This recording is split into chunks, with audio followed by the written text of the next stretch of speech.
নমস্কার বন্ধুরা, আজ মাত্র 500 টাকা মাথাপিছু খরচ করে আমরা কলকাতা থেকে মাত্র 24 ঘন্টায় ছোট নাগপুর মালভূমির এমন একটি জায়গা থেকে ঘুরে আসব যেখানে একসাথে সুন্দর সবুজ পাহাড়, বসন্তকালে পলাশের রঙে রঙিন জঙ্গল আপনাকে হাতছানি দিয়ে রাখবে।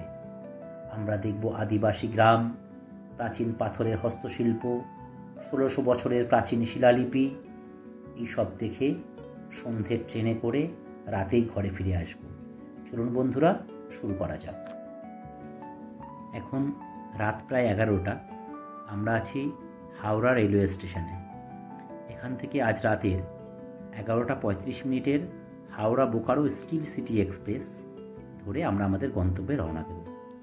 আমার সঙ্গে আছে আমার এক ভাই ও আছে আমার ছেলে শ্রেয়ান। এই ট্রেনটি সাধারণত হাওড়া স্টেশনের 19 বা 20 নম্বরে দেয়।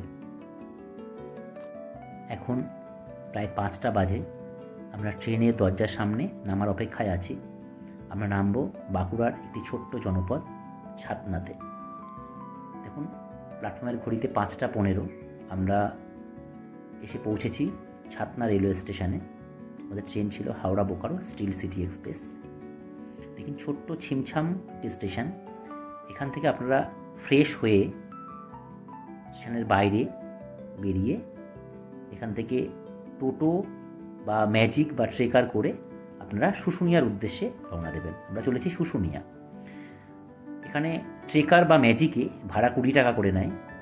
আমরা টোটো রিজার্ভ করে যাব, এতে 100 থেকে 150 বা 200 টাকা পর্যন্ত ভাড়া নেয়।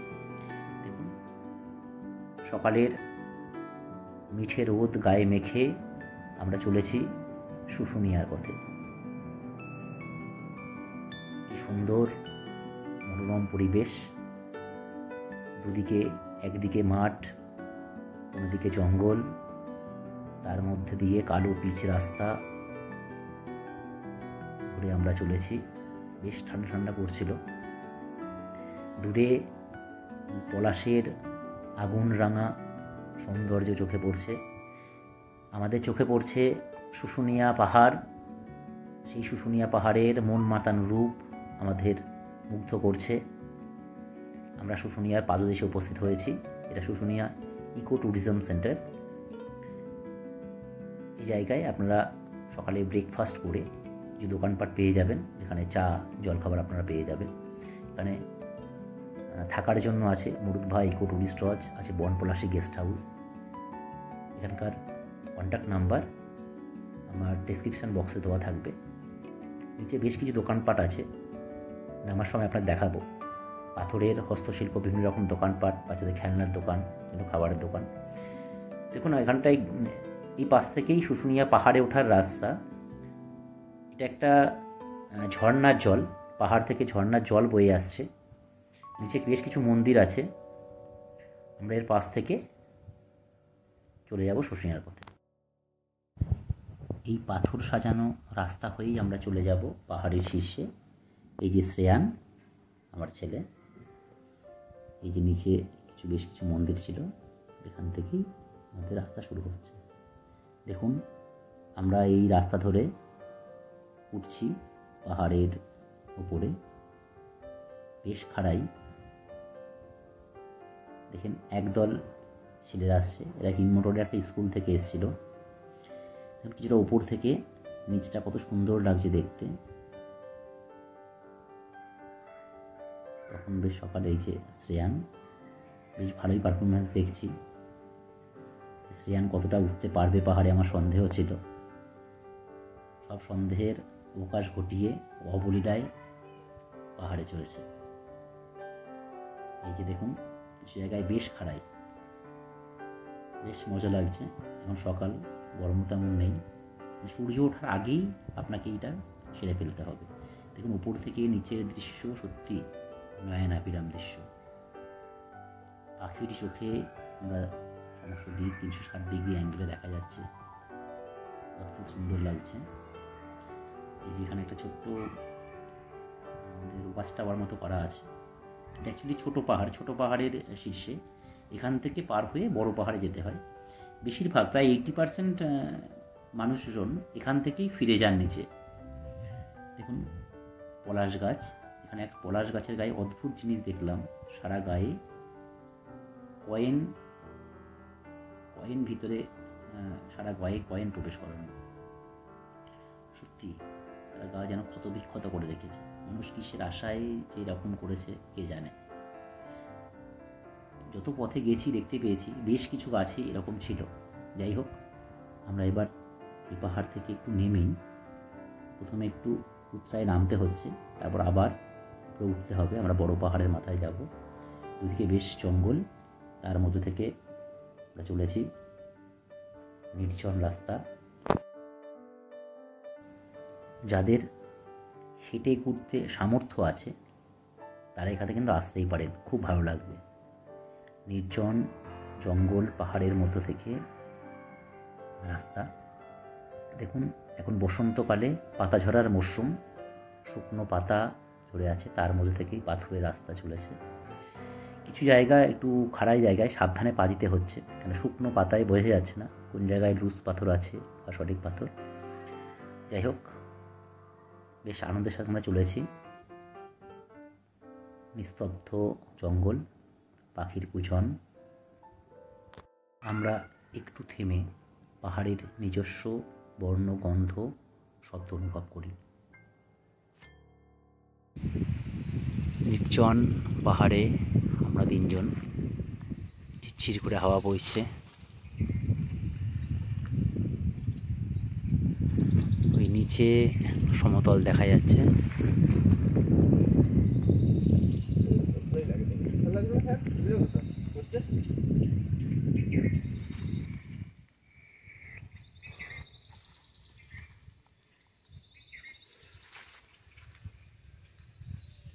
ওই সাইডটা ফাঁকা ফাঁকা চেয়েছিল, এই দিকটা যেটা সচরাচর খুব কম মানুষ আসে।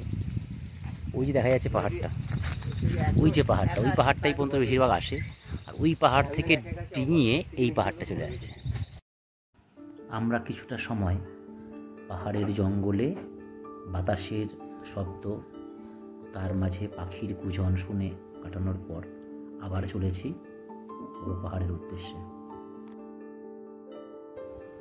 সত্যি একজন পাহাড় প্রেমী বা জঙ্গল প্রেমী মানুষের কাছে এই পাহাড়ি পথে হেঁটে যাওয়ার মাহাত্ম্যই আলাদা। সত্যি অসাধারণ। এই সবুজ বনানীর মধ্য থেকে নিচের সমতল ভূমি দেখাটা একটা অন্যরকম অভিজ্ঞতা। বেশ সুন্দর মনোরম পরিবেশ। আমরা চলেছি, কিছু নাম না জানা প্রচুর পাখি, নাম না জানা অনেক গাছপালা, লতাপাতা, তার মধ্য থেকে আমরা এগিয়ে চলেছি। এই শুশুনিয়া পাহাড় অঞ্চলটি একটি পুরাতত্ত্ব এবং প্রাচীন জীবাশ্ম ক্ষেত্র। এখানে একসময় হরিণ, হায়না, এমনকি জিরাফ ও অন্যান্য অনেক জীবজন্তুর জীবাশ্ম আবিষ্কৃত হয়েছে। এটি সমুদ্র সমতল থেকে প্রায় 448 মিটার বা 1470 ফুট উঁচু অবস্থিত। আমরা চলে এসেছি সেই শুশুনিয়ার উচ্চতম বিন্দুতে। এটাই হচ্ছে হিলটপ। এখানে পাথর সাজিয়ে ছোট্ট মন্দির মতো করা আছে, মাঝে একটি কৃষ্ণ মূর্তি। এখানকার আদিবাসীরা মাঝে মাঝে অল্প একটু পুজো করেন না। যাই হোক, আমরা শুশুনিয়ার হিলটপে উপস্থিত হয়েছি। একটা আলাদা অনুভূতি আমাদের মধ্যে। শ্রেয়ান খুব এনজয় করছে, খুব ভালো লাগছে। শুশুনিয়া অঞ্চলটি এমনি প্রকৃতিগতভাবে খুব সুন্দর। তার নয়নাভিরাম দৃশ্য আপনাকে মুগ্ধ করবেই। আমরা যে পথে এই পাহাড়ে এসেছি তার উল্টো দিক থেকে কিছুটা হেঁটে যাওয়ার চেষ্টা করব। রাস্তা থাকে আমরা নেমে যাওয়ার চেষ্টা করব। তা কিছুক্ষণ আমরা এই রাস্তা যাওয়ার পরে আর রাস্তা খুঁজে পাইনি। পায়ে হাঁটা রাস্তাটাও নিশ্চিহ্ন হয়ে গেল। আবার যে পথে এসেছিলাম সে পথেই ফিরে আসছি আমরা।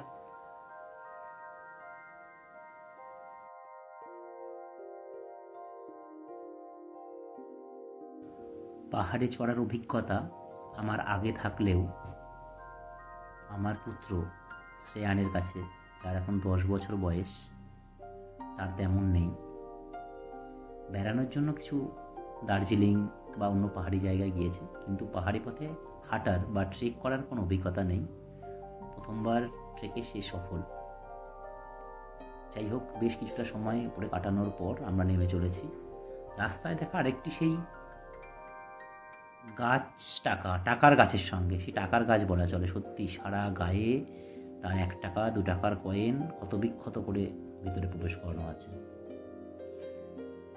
যাই হোক, কিছু জায়গায় ওঠার সময় আমরা যে উঠতে পেরেছি, বেশ খাড়াই পথ, পাথর ডিঙিয়ে আমাদের আস্তে আস্তে নামতে হচ্ছে। তা আমরা অবশেষে দেখতে পাচ্ছি নিচে তার মুখে ছোটোখাটো 2-1টা দোকান আপনারা পাশে পেয়ে যাবেন, যেখানে একটু কোল্ড ড্রিঙ্কস, প্লেন জল বা শরবত এগুলো পাওয়া যাবে। আমরা নিচে নেমে এসেছি।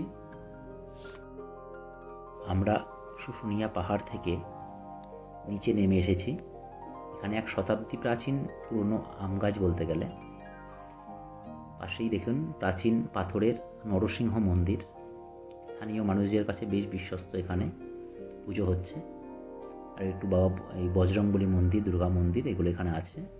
আর ওই যে ঝর্ণার জল যেটা নামছে, এটা সারা বছর নামে, খাওয়া বা স্নানের জন্য উপকারী। দেখো প্রচুর দোকান আছে, যে দোকানগুলো সকালে বন্ধ ছিল। দেখুন পাথরের দোকান, পাথরের হস্তশিল্পের দোকান, পাথরের বিভিন্ন ঠাকুরের বাসনপত্র বা ঠাকুরের ছোট মূর্তি, বিভিন্ন জিনিস বা ঘর সাজানোর বিভিন্ন রকম পাথরের মূর্তি পাথর কেটে নিজেরাই তৈরি করে বিক্রি করছে। দেখুন শিল্পের নিদর্শন নিজেই দেখতে পাবেন। এখানে দেখা যাচ্ছে পাথর কেটে, সলিড পাথর কেটে এটা নন্দী মহারাজ, নন্দীর মূর্তি তৈরি হচ্ছে, নন্দী তৈরি হচ্ছে। এখানে দেখুন পাথর কেটে কেটে ছোট ছোট পাথরের মূর্তি তৈরি হচ্ছে, ছোট পাথরের লকেট আছে। সত্যি দেখার মতো। পাহাড় থেকে নেমে আসার পর এবার আমরা চলে এসেছি এর পাদদেশেই এক বড় পলাশ বনে। সত্যি চারিদিকে শুধু পলাশ আর পলাশ। এত পলাশ গাছ একসাথে এর আগে আমি আর দেখিনি। বেশ কিছু গাছের মাথা পুরো লাল হয়ে আছে, নিচে পলাশ বিছিয়ে আছে। সে জায়গায় বেশ, যদিও এই সময় পলাশ কম, মানে পলাশের শেষ সময়, ঝরে গেছে অলরেডি। তার মধ্যে দেখুন শ্রেয়ান 1 মুঠো পলাশ কুড়িয়ে এনেছে, নিয়ে গায়ে ছড়িয়ে দিয়েছে। বেশ একটা আনন্দে অন্যরকম ব্যাপার। নিচে মাটি পুরো লালে লাল হয়ে আছে। বেশ সত্যি সুন্দর জায়গা। চারিদিকে পলাশের রঙে রঙিন, সে এক অপূর্ব সুন্দর পরিবেশ। বাচ্চা থেকে বুড়ো যারা এখানে আসবেন, মনটা আনন্দে রঙিন হয়ে উঠবে। দেখুন একবার, সকলের জন্য এই জায়গাটি সত্যি, বিশেষ করে বসন্তকালে এর সৌন্দর্য ভাষায় প্রকাশ করা যাবে না। আমরা বেশ কিছুটা সময় পলাশের মাঝে কাটালাম। কাটিয়ে আমরা এখান থেকে পাশে এক আদিবাসী গ্রাম ও শিউলিবোনা গ্রামের পাশে এই পাহাড়ের উল্টো দিকেই রাজা চন্দ্রবর্মার প্রাচীন শিলালিপি আছে, সেটি দেখার উদ্দেশ্যে যাত্রা করলাম। আমরা একটা টোটো করে প্রথমেই চলেছি আদিবাসী গ্রামে। দেখুন পথের দুপাশের সৌন্দর্য সত্যি অপরিসীম। আমরা চলে এসেছি আদিবাসী গ্রামে। এখানকার সত্যি কিছু নিঃস্ব অসহায় মানুষ কিন্তু তাদের সৌন্দর্য প্রীতি দেখলে আর শহরে বাবুদেরও মাথা ঘুরে যেতে বাধ্য। দেখুন সুন্দর পরিপাটি করে মাটির দেয়াল তারা লিপে রেখেছে, তার মধ্যে বিভিন্ন প্রাকৃতিক রং ইউজ করে সুন্দর কত রঙিন ছবি, কত সুন্দর তাদের হাতের কাজ তারা এঁকে রেখেছে। এটা বেশিরভাগ আদিবাসী গ্রামেই এটা দেখা যায়। সত্যি এত সুন্দর শিল্পী কোথাও শেখেনি, হয়তো নিজে নিজেই হয়েছে। দেখুন উঠোনে শুকানো আছে, শুকোতে দেওয়া আছে মহুয়া। এখানে শুকনো মহুয়া আপনারা জানেন, মহুয়া থেকে এরা মহুয়া একরকম পানীয় তৈরি করে, যেটা এরা আনন্দ উপভোগ করে, যেটা খেয়ে আনন্দ উৎসবের সময় তারা খায়। যাই হোক দেখুন কত সুন্দর শিল্প। আমরা চলে এসেছি, এটা শিউলিবোনা গ্রাম। এই শিউলিবোনা গ্রাম ছেড়ে আমরা চলে যাব এবার এই পাহাড়েরই উল্টো দিকে, মানে শুশুনিয়া পাহাড়েরই উল্টো দিকে অবস্থিত জঙ্গলের মধ্যে রাজা চন্দ্রবর্মার প্রাচীন শিলালিপি দেখতে। এটি ঐতিহাসিকদের মতে প্রায় 1600 বছর আগে, মানে 400 শতকে তৈরি, 400 খ্রিস্টাব্দে রাজা চন্দ্রবর্মার গড় ছিল, একটি দুর্গ ছিল। সেই সময়ের প্রাচীন শিলালিপি পাওয়া গেছে।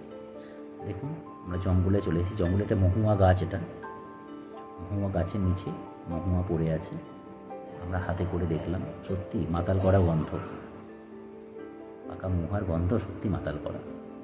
দেখুন আমরা শাল, সেগুন ও মহুয়ার জঙ্গলের মধ্যে থেকে হেঁটে চলেছি। সত্যি নিস্তব্ধ নিরিবিলি জঙ্গল, সৌন্দর্য দেখুন। আমরা তার মধ্য থেকেই আমরা এগিয়ে চলেছি। বেশ কিছুটা পথ আমাদের জঙ্গলের মধ্য থেকে হেঁটে যেতে হচ্ছে। সত্যি যারা হাঁটতে ভালোবাসেন তাদের কাছে এক স্বর্গসম, কি অসাধারণ। দেখুন আমরা পাহাড় চড়ে আসার পরেও শ্রেয়ানের সত্যি এনার্জি ভরপুর। এবার এখান থেকে খাড়াই শুরু, আমরা উঠব রাজা চন্দ্রবর্মার প্রাচীন শিলালিপি দেখতে।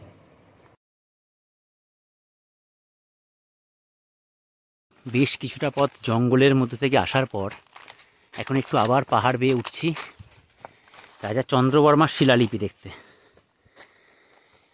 কথিত আছে এটি নাকি 1600 বছর আগের একটি শিলালিপি, যার ঐতিহাসিক গুরুত্ব অপরিসীম। দেখে আসি।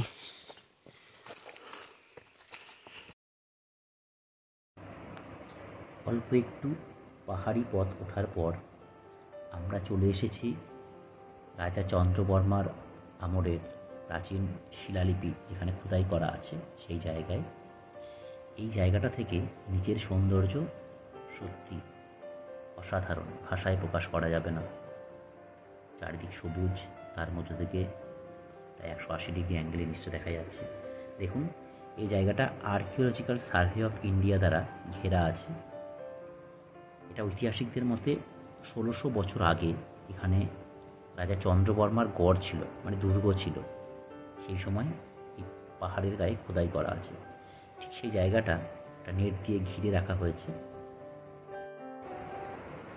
প্রাচীন ব্রাহ্মী লিপিতে খনন করা এই লিপি উদ্ধার করেই ঐতিহাসিকরা বলেছেন যেখানে 1600 বছর আগে রাজা চন্দ্রবর্মার গড় ছিল, মানে দুর্গ ছিল।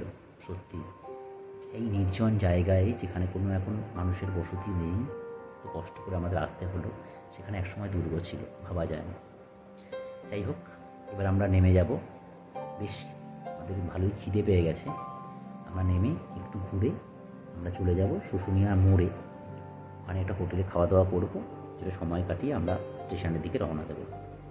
এখন জঙ্গলের মধ্যেই নেমে আসার পথে রাস্তায় জঙ্গলের মধ্যেই শিবলিঙ্গ রাখা আছে।